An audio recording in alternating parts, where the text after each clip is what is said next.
Hi guys, in this video I'm going to share with you some great tips that will make your bread to be soft and stretchy. That bread that is so chewy and nice. So if you want me to bless you with these great tips that makes your bread very soft and soft for at least 10 days. At least 10 days your bread will remain soft.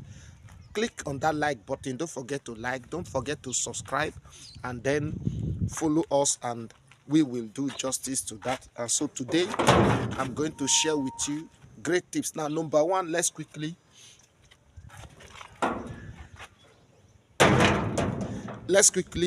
look at the first one, which is your butter. Now, if you reduce butter in your bread, there's tendency that your bread will become strong. So now the butter is expensive. How do you go about it? What you should do is you should add enough oil, enough vegetable oil. Reduce the butter if you wish. Add enough vegetable oil. Add at least 1 or 2 eggs, and your bread will be soft. Another simple tip that people are running at loss without knowing is that if your dough is strong, don't expect a very soft bread. That is just the magic. If your dough is very strong, if you mix the dough and it's very strong, then the bread will not be soft. So the secret here is mix your dough very soft. I'm not talking about watery. Mix your dough very soft and elastic. When you allow the mixer to do the work completely and the dough is very soft, very nice, that dough in turn will give you a very soft bread. So what you have to do is mix it very well, add the necessary water, make sure you add oil and butter, the required quantity, and your bread will come up very soft. Now, the next step that you should is to bake at the right temperature. Baking at temperature that is higher than 200 will automatically alter the softness of your bread. So if you want your bread to be very soft, then you should bake between 180 to 190. It shouldn't be more than 190 degrees centigrade. So if you are baking more than 190 degrees centigrade, your bread will, there is possibility that the texture and the crumbs quality of your bread will not be nice. So follow these tips, it will help you. Now, soften bread. Making bread or baking a soft bread does not totally depend on bread softeners. I can bake a bread without bread softener and the bread will remain soft for days. So what is the key here?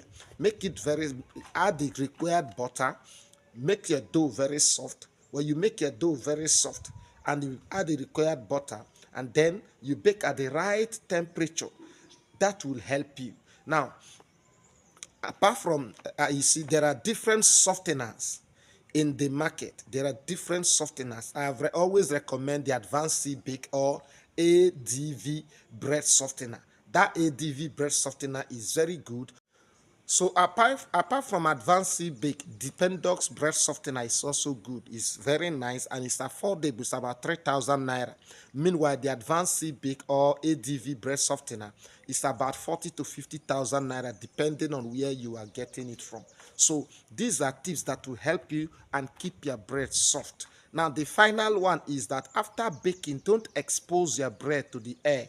That is one secret that people don't. I'm not saying you should package it instantly, but control the air that is, going through, that is flowing that area where your bread is. For instance, if you on fan, the fan will dehydrate your bread, thereby making your bread to be very strong, and that bread will likely scatter or peel after 2 days. Now, even if there is no fan, we live this season, especially in my place. I don't know about your area. There is Samatan, and the amount of air that is blowing everywhere is making the surface of the bread to be strong. How do you overcome that? It's very simple. What you need to do is take the bread after baking to an enclosed room and allow it to cool. Once the bread is cool but not is still somehow warm, you cover it with nylon.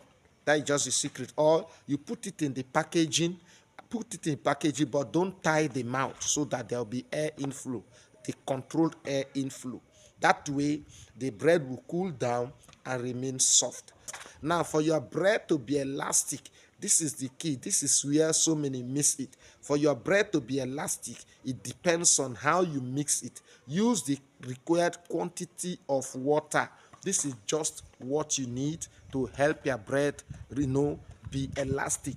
The elasticity of the bread depends on the gluten formation. If the gluten in your bread or your dough is properly formed, your bread will be elastic. Your bread will be that chewy, dry bread.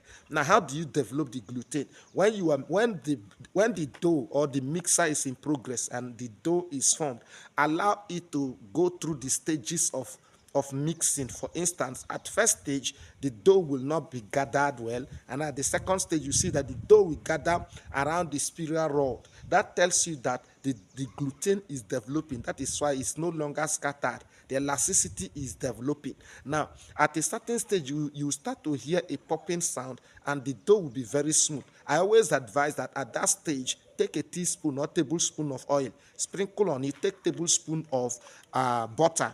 Also, rub on it and continue the mixing. When you mix like that, and at the end you start hearing a popping sound, that popping sound tells you that your dough is ready. So you should be patient enough to wait for that popping sound. When you wait for that popping sound and you touch, the dough will be very elastic, very elastic. When the dough is elastic like that, during baking, it will not totally lost that elasticity. Now, another thing that will make your bread draw, if you want your bread to be so elastic, don't weigh too much. Don't put too much dough into one pan. For instance, you just maybe the pan, your sliced bread, you're supposed to put about 550 to 600 grams of dough, and then you go and put 700 or 800. That quantity, it will make the dough not to kick, it will not rise, and it will bake. When it bakes like that, the bread, there will be no space for elasticity. But if you allow the dough to rise, you give space for the bread to rise, which is a plus to you, because when you pan little quantity and the bread rises and is drawing and that chewy nature is there, it's a plus to you, and it will increase the quantity or the number of loaves that you will get. So will you weigh so many quantity, a lot of quantity for one pan, too much quantity for one pan? That will not give you the required result. So just follow these tips. It will help you mix properly, pan the required quantity. Don't pack too much dough into one pan, and you will see that your bread will be stretchy and it will be very soft. Thank you for watching. I hope these tips will help you. Don't forget to like this video. I need at least 1,000 likes from this video. Just 1,000 likes. Everybody, please click the like button. See you in our next video. Bye bye.